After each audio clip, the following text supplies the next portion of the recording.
Hello everyone, this is K mission. Welcome back to my new blog. তো কি অবস্থা সকলের, কেমন আছো সবাই? আশা করছি সবাই ভালো আছো। আলহামদুলিল্লাহ আমি অনেক বেশি ভালো আছি। তো চলো আজকে তোমাদের সাথে আরেকটা লাইফস্টাইল ব্লগ ভিডিও শেয়ার করি। জানো তো এবছর ভিডিও করার জন্য এত এত আম মাখা করছি, এত আম খাইছি, টোটাল একটা গাছের প্রায় অর্ধেক আম আমি কাঁচা খাই ফেলছি। তো প্রথমে গাছ থেকে কিছু আম পেড়ে এখন পানি দিয়ে সুন্দর করে ধুয়ে নিলাম। এখন আমার বোন এক একটা করে বোটা থেকে ছাড়াই নিচ্ছে। আমার বড় বাড়িতে অনেক ভিডিও ছিল যেগুলো আমি অনেক বেশি মিস করতেছি। তোমরা অনেকে কমেন্ট করতেছো যে ভাইয়া তোমার বড় বাড়িটা কি হয়ে গেছে।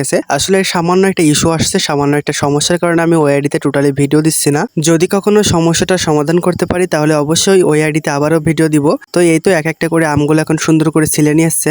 এই বছর এত পরিমাণে আম খাওয়া হয়েছে, এত পরিমাণে আম খাওয়া হয়েছে যে আম খাওয়ার কোনো রুচি নাই, কিন্তু ভিডিও করার জন্য করতে হয়। তো সে যাই হোক, আমগুলো ছিলা শেষ, এখন এক একটা করে কুর্নি দ্বারা কুড়ে নিচ্ছে।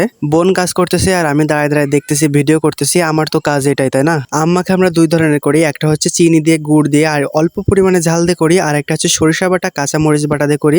দুইটা মাখাই কিন্তু অনেক বেশি ভালো হয়। তো আজকে করবো হচ্ছে সরিষা বাটা দিয়ে কাঁচামরিচ। সরিষা বাটা কাঁচামরিচ দুইটাই দিয়ে দিছি, তারপরে পরিমাণ মতো লবণ দিলাম, এখন দিয়ে দিলাম লেবুর পাতা, দিয়ে চামচের সাহায্যে সুন্দর করে মাখাই নেবো। হাত দিয়ে মাখালে কি হয়, হাতটা প্রচুর পরিমাণে জ্বালা করে, এই জন্য চামচ দিয়ে মাখা নিচ্ছে।